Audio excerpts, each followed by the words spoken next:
主后2023年1月12日，每日圣安宫读经，生命的延续。圣经咱做来听读，创世纪11章第1节到26节。迄时，天下的腔口甲语言拢共款。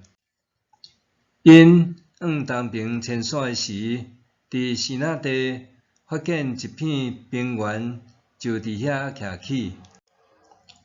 因互相参详讲：来，咱着来做砖仔，烧火头。因就用砖仔代替石头，用担仔架代替灰土。因阁讲：来，咱着来起城造塔，塔顶通天，互咱出名，才免咱四散伫全地。上主落来，要看世间人起造的城甲塔。上主讲：看咧，因是共一个民族，讲上一个语言，但因已经开始做即个事，以后因要做的，拢袂当甲因阻挡。来，咱落来去，拍乱因的语言，互因的话袂相通。上主就互因对遐分散伫全地，因就停工，无去迄座城。所以，迄个城叫做巴别，因为上主伫遐拍乱天下的语言，搁对遐互人分散伫全地。下面是闪的后代，大水以后2年，闪100岁生阿法萨。闪生阿法萨了后，还活500年，阁有生后生查某囝。阿法萨35岁生撒拉。阿法萨生撒拉了后，还活403年，阁有生后生查某囝。撒拉30岁生希伯。撒拉生希伯了后，还活403年，阁有生后生查某囝。希伯34岁生法勒。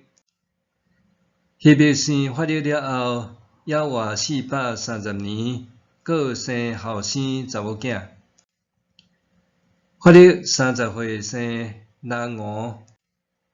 法勒生拉俄了后，还活209年，阁有生后生查某囝。拉俄32岁生西罗。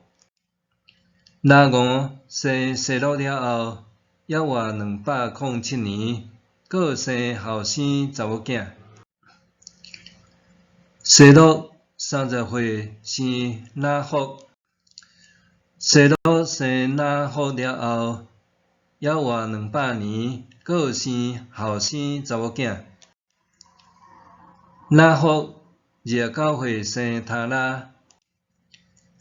拿霍生塔拉了后，还活119年，阁有生后生查某囝。塔拉70岁生阿必兰。拿霍、哈兰。生命的延续。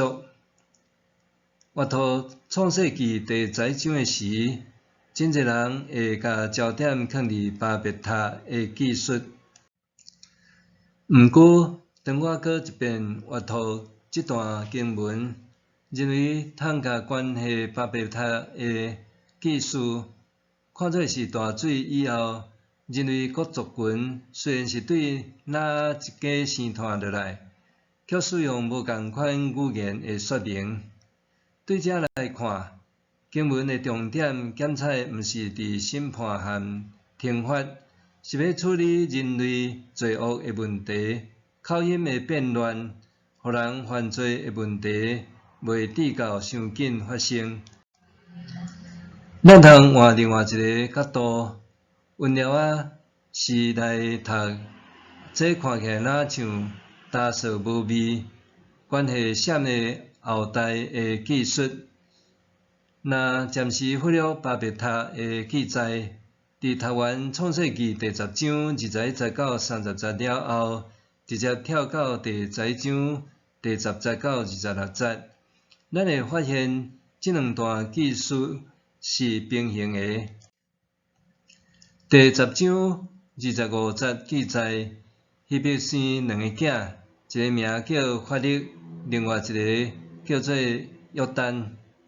第10章26节到30节记述约旦的后代。11章16节到26节记述法勒的后代。这是一种先介绍主要人物，然后才介绍主要人物的文学笔法。接续是另外一种文学的笔法，咱通对这所记载的族谱，感受到一种生命的延续。对照创世纪第5章和今仔日这段经文所讲到的家谱，亚当的家谱主要记述什么人活几岁生啥，死的时阵是几岁。11章第1节开始是记载啥几岁时阵生啥，了后佫活偌济年。作者简单用几个无同的词语，就引带读者往着新方向进前。伫第11章26节的记述，作者的记录停留伫塔拉70岁生阿伯兰、拿霍、哈兰。这段的描述也互读者稳约看到下一个重要的人物阿伯兰特别出场。检采咱拢比较较习惯对故事来理解经文，若送生啥搁活几年，咱往往袂真在意，毕竟遐人名咱读过就准拄煞。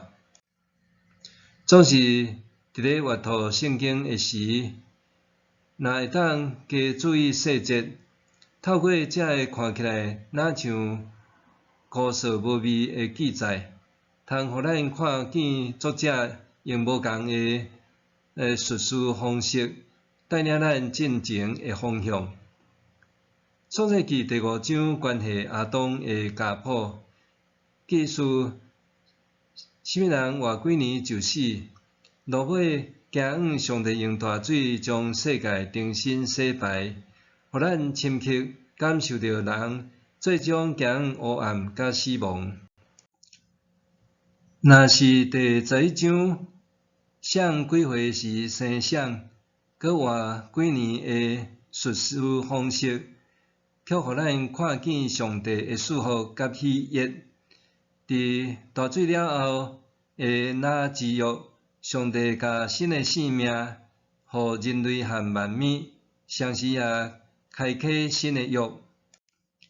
这个生命延续是往光明的方向进前，每一个画面拢代表上帝的祝福。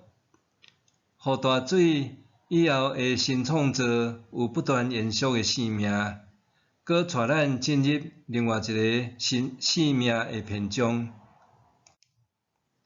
默想，因为上帝新的创造，我会当往新生命前进。也提醒家己，听咱上帝的呼召，避免行往死亡甲黑暗。因为上帝新的创造，我会当往新生命前进。也提醒家己，听咱上帝的呼召，避免行往死亡甲黑暗。咱来祈祷，彰显能力的主上帝。你会通互人自责，也通互人分散。你的作为，毋是为着审判，是要减少人类的犯罪。总是我却常常袂明白，掠做你是要歹款待我。求你互我会通明白你的带领，互我远离罪恶，会通行往永活的道路。奉主耶稣的名求，阿们。愿上帝赐予你身心灵拢勇健平安。